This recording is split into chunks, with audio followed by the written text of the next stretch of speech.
زمین پر کھڑے ہیں، جسے ہم مضبوط ساکن اور خاموش سمجھتے ہیں، وہ دراصل ایک زندہ نظام ہے۔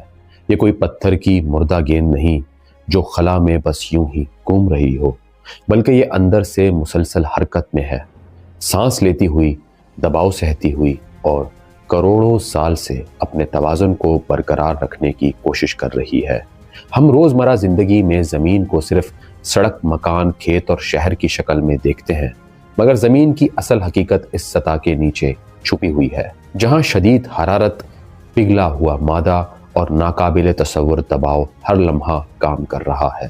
یہی وہ بنیادی نقطہ ہے جسے سمجھے بغیر زلزلے، آتش فشاں یا کسی بھی قدرتی آفت کو سمجھنا ممکن نہیں۔ سائنس ہمیں بتاتی ہے کہ زمین کی ساخت 3 بنیادی حصوں پر مشتمل ہے: کرسٹ، مینٹل اور کور۔